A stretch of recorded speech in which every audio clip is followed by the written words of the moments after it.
Bonjour à tous. Il y a 3500 ans ont vécu les trois patriarches du peuple juif, Abraham, Yitzhak et Yaakov.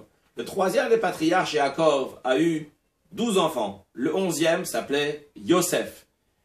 Ses frères étaient jaloux de lui. Ils l'ont vendu. Il s'est retrouvé en Égypte. Là-bas, il est devenu vice-roi. Des années plus tard, ses frères sont descendus en Égypte. Yosef, qui était vice-roi, les a reconnus et a soupçonné Binyamin d'avoir volé sa coupe. Et Yehuda vient dialoguer avec Yosef, le vice-roi, pour libérer Binyamin. C'est la paracha de la semaine, Vaïgash elav Yehuda. Yehuda se rapproche de Yosef. Yehuda était le quatrième frère. L'histoire ne s'arrête pas là. 700 ans plus tard, les Juifs en terre d'Israël, le roi David qui règne, à la suite son fils Shlomo. Ils sont de la descendance de la tribu de Yehuda. Après cela, le petit-fils du roi David n'était pas le seul roi. 10 tribus du peuple juif se sont rebellées et sont partis avec Yerovam ben Nevat qui était de la descendance de Yosef. Encore une fois, on voit que Yosef est roi. Et pas juste qu'il est roi, mais il est roi sur 10 tribus du peuple juif, tandis que Yehuda est roi seulement sur 2 tribus du peuple juif. Mais, le prophète Yecheskel dit, lorsque Mashiach viendra, eh bien les 10 tribus et les 2 tribus vont se réunir, donc les 12 frères, les 12 tribus en même temps, et qui sera roi? Le Mashiach qui est de la tribu de Yehuda. Il faut comprendre pourquoi de nos jours c'est Yosef qui est plus fort et lorsque Mashiach viendra c'est Yehuda qui sera plus fort. Pour comprendre cela, voyons Yehuda et Yosef spirituellement. Yosef représente le spirituel, Yehuda représente le matériel. Yosef vient du langage de rajouter. Je rajoute dans la compréhension, je rajoute dans les sentiments. Aujourd'hui, j'aime Dieu à un certain niveau, après j'aime Dieu encore plus. Et ça monte de niveau en niveau. Par contre, Yehuda représente l'action.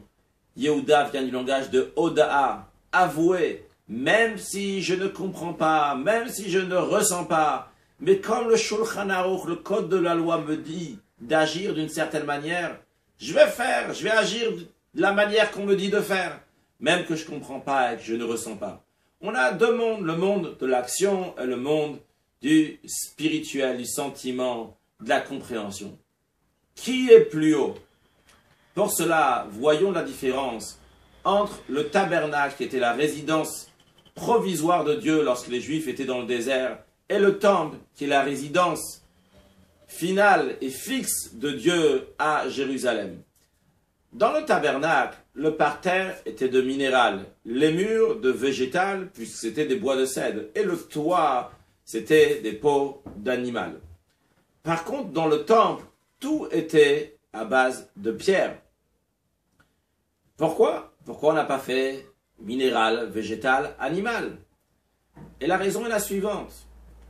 Lorsque Dieu a créé le monde, avec tous ces mondes spirituels, le but a été d'avoir ce monde matériel dans lequel on se trouve. Dieu a voulu avoir une demeure ici, bas, dans ce monde inférieur et grossier. On va l'inviter, on va le faire demeurer. Lorsque toi et moi, on va l'inviter, dans ma tête, dans mon cœur, dans mes actions, dans la société, en me comportant de manière agréable envers tout le monde, de paix sociable. Comme ça, on amène Dieu dans ce monde. Dans ce monde même, il y a le règne humain, animal, végétal et minéral. Et de plus en plus qu'on va en bas jusqu'au minéral, c'est là-bas que Dieu peut résider, parce qu'il a décidé de vouloir résider dans le niveau le plus bas.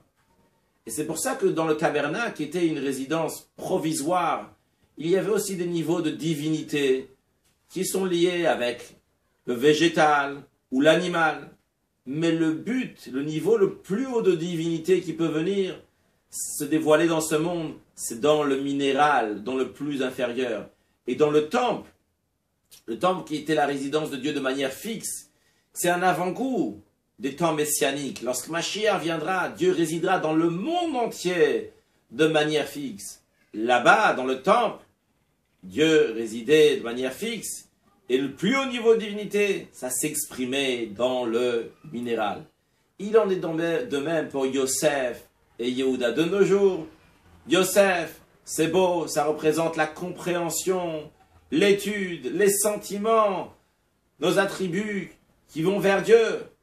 Mais lorsque Mashiach va venir, on va voir la qualité, le plus haut niveau de divinité qui s'exprime dans l'action. On ne peut pas s'imaginer la beauté et la grandeur d'un juif simple qui fait la volonté de Dieu, même quand il ne comprend pas, même quand il ne ressent pas. C'est très important aussi de comprendre et de ressentir. C'est pour ça qu'on est en train de discuter de ça, pour comprendre l'importance de toutes les actions en général. Lorsque Mashiach viendra, on verra la particularité de l'action. Mais de nos jours, on ne voit pas encore ce haut niveau de divinité dans l'action. On n'a pas l'air que c'est tellement important.